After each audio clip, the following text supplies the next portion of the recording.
Nepal cricket की अगर हम स्ट्रक्चर की बात करें तो हर एक टीम का अपना अपना स्ट्रक्चर होता है क्रिकेट कराने का क्रिकेट बोर्ड की तरफ से। तो नेपाल क्रिकेट के स्ट्रक्चर की अगर हम बात करें तो वो बहुत अनसर्टन रहता है, जो हमने लगातार देखा है। और अनसर्टन से मतलब है, आप इस वीडियो को अगर पूरा अच्छे से सुनेंगे तो आपको शायद समझ में आएगा कि आखिर ये वीडियो किस चीज़ पर कहीं ना कहीं बेस्ड है।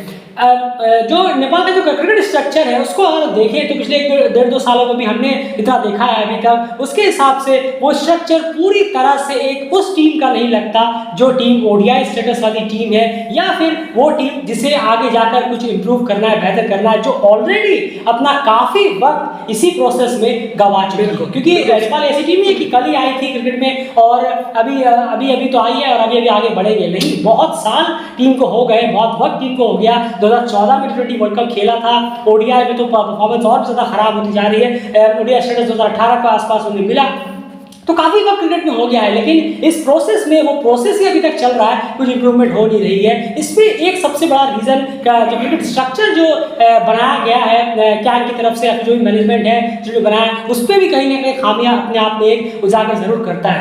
अब सबसे बड़ी बात ये है कि ये जो हम कह रहे हैं कि आरसीसी जो है ये इसका हम आपको फुल फॉर्म बताएं तो रेगुलर क्रिकेट कैलेंडर, ये आखिर है क्या चीज़, ये आपको आगे जरूर समझाएंगे। लेकिन सबसे पहले यार अगर स्ट्रक्चर की मैं बात करूं यहाँ पर, तो पिछले 1.5-2 साल में हमने जितना भी देखा है कि कोई एक प्रॉपर स्ट्रक्चर नेपाल क्रिकेट का नजर नहीं आता कि नहीं अगले 3 महीने के लिए हमारा विजन क्या है, अगले 6 महीने के लिए हमारा विजन क्या है। और सिर्फ विजन नहीं, आप ऑन फील्ड उसको किस तरह से दिखाने वाले हैं ये भी बहुत इंपॉर्टेंट हो जाता है। लेकिन वो नज़ारत रहता है, प्लेयर्स को पता ही नहीं होता कि हमारे आगे आने वाली सीरीज कौन सी है। यहाँ तक कि लास्ट में शायद पता चलता होगा किसके खिलाफ हमें खेलना है, कौन सा फॉर्मेट खेलना है, क्या खेलना है, ये सब पूरी तरह से नज़ारत रहता है। ये बिल्कुल, और ये अगर दिमाग में नहीं रहेगा, ये सब चीज़ें दिमाग में नहीं रहेंगी, प्रैक्टिस वक्त के वक्त नहीं रहेंगी, तो प्लेयर लोग सोचेंगे कि यार आखिर किसके खिलाफ है, हमारा ओपोनेंट कौन है। अगर ये पता चल जाएगा तो उन्हें इंथ्रिलिंग उनके अंदर ही पैदा होगी कि हाँ चलिए हम अच्छे ओपोनेंट के खिलाफ खेलने वाले हैं, टफ के खिलाफ खेलने वाले,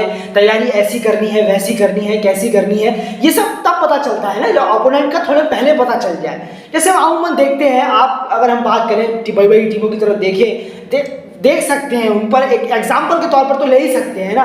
फर्क बहुत है, साफ सुथरा फर्क है, काफ़ी फर्क है। आप एसोसिएट है, वो फुल मेंबर है, लेकिन एक नोटिफाई जाता है प्लेयरों के पास, वो तो बोर्ड कर ही सकता है कि हाँ भाई आपका इस 1 महीने बाद ये इस टीम के खिलाफ आपको खेलना है, तैयार रहना है सबको। तो मन बोलने की जरूरत नहीं है बोर्ड को बार बार कि तैयार रहना है। वो प्लेयर ही अपने आप से ही अंदर उनको मालूम पड़ जाएगा, अच्छा हमारा तो 15 तारीख से उनके खिलाफ सीरीज है भाई। इंडिविजुअली सब अपना अपना तैयारी करना कहीं ना कहीं चालू कर दें, वो लगेगा कि हाँ कहाँ कर रहे हैं, कैसे होगा, लेकिन वो अंदर ही अंदर चलता है कि हाँ अच्छा 15 तारीख को नाइबिया के खिलाफ हमें वहाँ खेलना है, तो उसके भी हमें तैयारी जरूर करनी है। या वो फला टीम यहाँ आ रही है सीरीज खेलने के लिए, ओडी की, डोमेस्टिक वनडे की 50 ओवर का, तो उसके खिलाफ हमें कैसे तैयारी करनी है। ये सब चीज़ें पहले से अगर मालूम हो जाए अपने प्लेयर्स को, वो कौन करेगा, वो बोर्ड करेगा ना। प्लेयर लोगों तो जानबूझ के जाएंगे नहीं बोर्ड के पास, बताओ, बोर्ड इन्फॉर्मेशन देगा तो प्लेयर अपने आप उसकी तैयारी करना शुरू करेंगे। कैंप तो दूर की बात है, वो कैंप तो बाद में लगता है, जो वो लगाया जाता है वो नेसेसिटी है, लेकिन प्लेयर भी कुछ करेंगे अपनी तरफ से। वो कैसे पता चलेगा, जब उनको मालूम भी पड़ेगा कि कोई सीरीज या कोई वनडे या कोई गेम कुछ आने वाला है, कोई डोमेस्टिक होने वाला है। बिल्कुल, सबसे बड़ी बात यहाँ पर अब ये एक और आती है कि जब हम देखते हैं लगातार कि क्रिकेट बोर्ड की तरफ से ऐसा रहता है, नेपाल क्रिकेट बोर्ड की अगर मैं बात करूँ, सबसे पहले तो आपको अपने माइंड से ये निकालना होगा वो भी वैसे हैं, ये भी वैसे हैं, ये भी ऐसे हैं। बस ये करने वाले यानी दूसरों को पॉइंट आउट करने वाले खुद कभी कहीं ना कहीं इंप्रूवमेंट के रास्ते पर कभी नहीं जा सकते। तो ये तो आप माइंड से सबसे पहले निकालिए। अगर आपको खुद कुछ करना है तो आपको दूसरों को पॉइंट आउट करना बंद करना पड़ेगा कि वो ऐसे कर रहे हैं, वो ऐसे कर रहे हैं, वो भी ऐसे कर रहे हैं, वो भी ऐसे कर रहे हैं। आपको छोड़िए, आप ये नहीं चाहेंगे कि वो आपसे तेजी से ऊपर निकल जाए, आप चाहेंगे कि आपकी टीम, आपकी जो नेशन है क्रिकेट में, वो ज़्यादा बेहतर करे। ये हम लगातार देखते हैं। मैच हुआ, कहीं से आप टूर कर आए, उसके बाद अचानक से टीम बैठी हुई है और फिर कहीं ना कहीं बातें आई, ये आई, वो आई, मैच नहीं है, वो नहीं है, अचानक से एक सीरीज करा दी जाती है कि सीरीज के खिलाफ आपकी अगली सीरीज है। यानी सीरीज के बाद कहीं ना कहीं मीटिंग कर डिसाइड होता है कि किसके खिलाफ खेलना है, किसके खिलाफ नहीं। ये इन सब चीजों के लिए आरसीसी बहुत ज्यादा काम आएगा, यानी रेगुलर क्रिकेट कैलेंडर। ये आखिर चीज है क्या, आपको हम समझाएं। ये फॉर्मेट टू फॉर्मेट बहुत डिपेंड करता है और इसे हमेशा आपको साल की शुरुआत यानी जनवरी महीने के फर्स्ट वीक या फिर दिसंबर लास्ट डेट पे आप इसे रिलीज करें, जो कि अगले एक साल का आप इसे मिनी एफटीपी कह सकते हैं। अपने कैसे एफटीपी होता है वैसे एक मिनी एफटीपी कि नेपाल क्रिकेट अगले एक साल में क्या करने वाला है। अगर आप इसे शुरुआत करने के तौर पर सीनियर टीम के साथ से शुरू करें तो भी बेहतर होगा, क्योंकि सीनियर टीम की हम बात कर रहे हैं। क्या है ये आरसीसी और किस तरह से इसे इंप्लीमेंट करना होगा, क्या कुछ देख कर इंप्लीमेंट करना होगा? नहीं बिल्कुल, देखिए सबसे पहले तो अपना एजेंडा रखना होगा कि मतलब हमें क्या क्या हमारे सामने एजेंडा है, यानी कि क्या क्या चीज़ें हमारे सामने आ रही है। अभी जैसे नेपाल के सामने ओडीआई स्टेटस को बचाने का अभी बहुत बड़ा एक जद्दोजहद है, अभी आगे चल रही है। जी हाँ, उसके बाद आपका प्ले ऑफ है, world cup qualifier play of अगले साल खेलना है, वो एक चीज़ हो गई। फिर वर्ल्ड कप क्वालिफायर है, वो भी एक चीज़ है, वो भी 50 ओवर, यानी कि कुल मिलाकर अगर आप देखेंगे 50 ओवर काफ़ी है शुरू की अगर बात करें 6-7 महीने, बिल्कुल। तो फिर यहाँ पर एफटीपी क्या, माफ कीजिएगा, एफटीपी नहीं, आरसीसी क्या बनना चाहिए, रेगुलर क्रिकेट कैलेंडर जो होना चाहिए वो क्या होना चाहिए। मीटिंग हुई, फॉर एग्जांपल मान लीजिए मीटिंग होती है, उसमें ये तैयारी होनी चाहिए कि 20 जनवरी से, फॉर एग्जांपल 20 जनवरी से वर्ल्ड क्रिकेट लीग 2 की सीरीज है। चलिए ठीक है, कोई बात नहीं, डेट आ गया, उसमें लिख दिया 20 जनवरी वर्ल्ड क्रिकेट लीग 2 सीरीज। तो फिर क्या सीरीज खेलने हम डायरेक्ट चले जाए? क्या अभी हम बैठे हुए हैं घर में, 10 दिसंबर को 2022 को घर में बैठे हैं और 20 जनवरी को हमने एफटीपी में लिख दिया आरसीसी में कि सीरीज आने वाली है, तो टाइम वो खेलने जाएंगे एक हफ्ते का टाइम लगा के? ऐसा तो होने से रहा, ये नहीं। तो प्रॉपर क्या होना चाहिए कि आपकी तैयारी उस हिसाब से होनी चाहिए। क्या तुरंत वहां पर फिट करिए, 20 तारीख से पहले जो डेट्स खाली हैं उसमें फिट करिए कुछ डोमेस्टिक 50 ओवर के या वनडे ओडी किसी टीम के साथ। टीम डिपेंड नहीं है, कोई यहाँ बताने नहीं बैठे हैं कि कौन सी रखिए, कौन किसको बुलाइए, इसके साथ ले रखिए। जी हाँ, तो यहाँ पर एक डेट फिक्स होना चाहिए उस आरसीसी में कि इस डेट में ये होगा, यहाँ पर कुछ टीमें आएंगी, 1-2 मैचेस होंगे। 20 तारीख से पहले वर्ल्ड क्रिकेट लीग 2 आया, आप पैक करिए और जाइए, रवाना हो जाइए।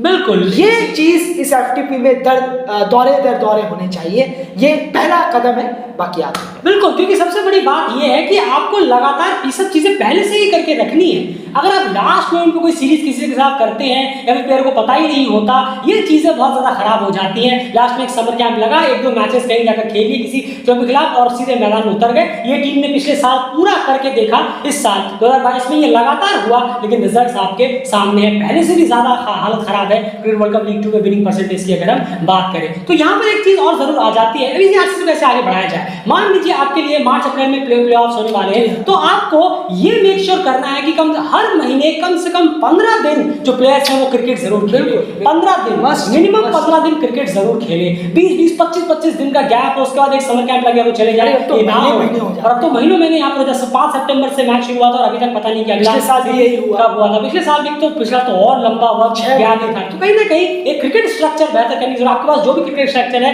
उसको आप जरा साइड करिए, क्योंकि वो बिल्कुल आउटडेटेड लग रहा है, बिल्कुल, क्योंकि वो क्या क्रिकेट स्ट्रक्चर है जो 2022 के साल में यहाँ पर कोरोना का नामो निशान नहीं था, वहां पर भी बहुत ही पुअरली एग्जीक्यूट किया गया है। एक नया क्रिकेट स्ट्रक्चर अगर आप लगाएं तो बेहतर होगा।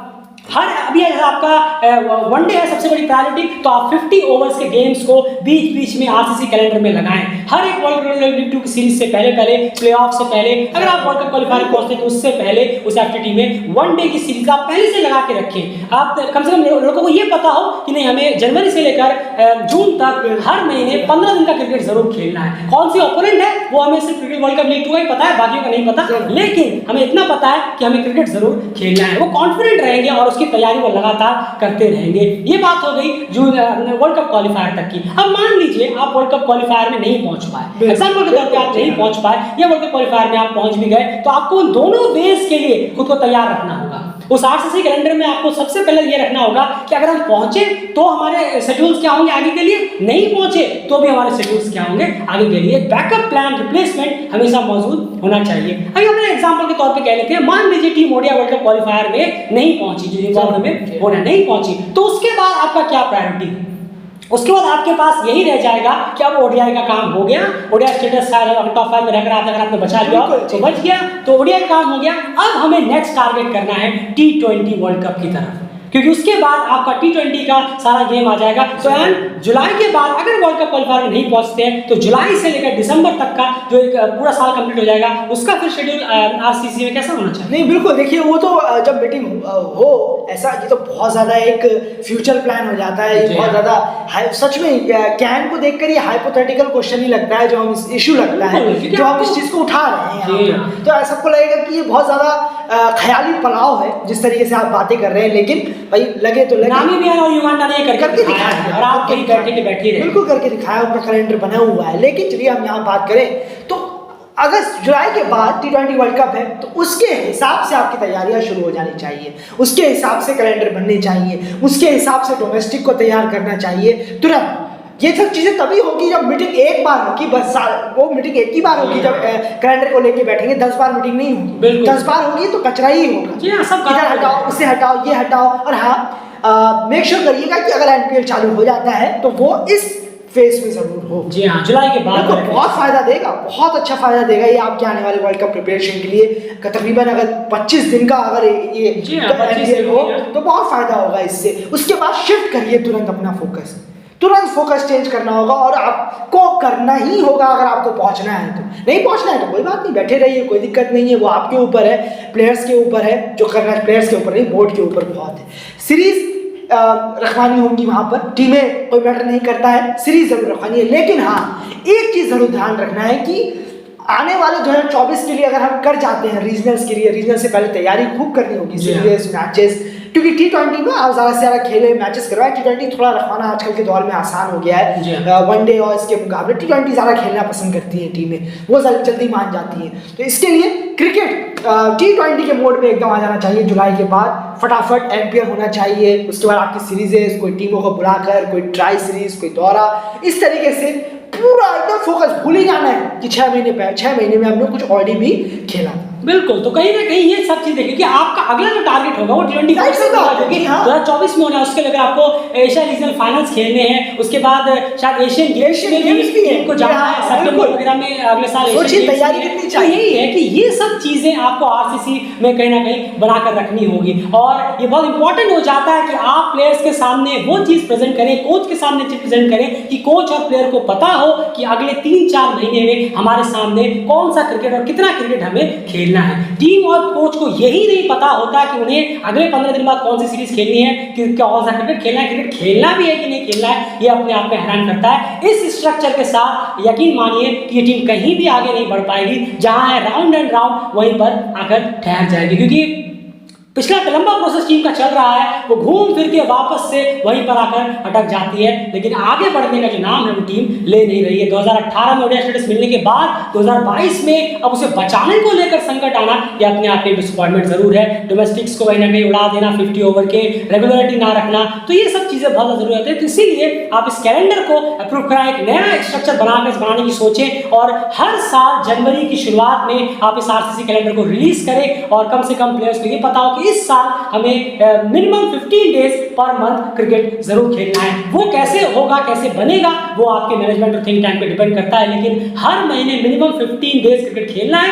ये प्लेयर और कोच को पहले से ही पता होना चाहिए। उन्हें नहीं लगना चाहिए यार कि 1.5 महीने तो नहीं बैठ जाएंगे, भाई 2 महीने तो नहीं बैठ जाएंगे। अब ये सोच के साथ डेफिनेटली इसी सिर्फ लास्ट मंथ में कुछ करा देना, इससे काम नहीं बनने वाला। तो गौर जरूर करिएगा, प्लीज वीडियो को शेयर करिए। अगर आपको ये वीडियो पसंद आए तो वीडियो को लाइक जरूर करिए, कमेंट में अपनी राय जरूर रखिएगा। उम्मीद है कि इस तरीके का कैलेंडर अगर आप रखें, इस तरह का स्ट्रक्चर आप बनाएं, तो टीम को बहुत ज्यादा फायदा हो सकता है। सिचुएशन के हिसाब से इस कैलेंडर को आप सेट करें और एक लॉन्ग विजन देने की कोशिश करें। सिर्फ दिमाग में विजन नहीं होना चाहिए, वो ग्राउंड पे भी उतरे तो ज्यादा बेहतर।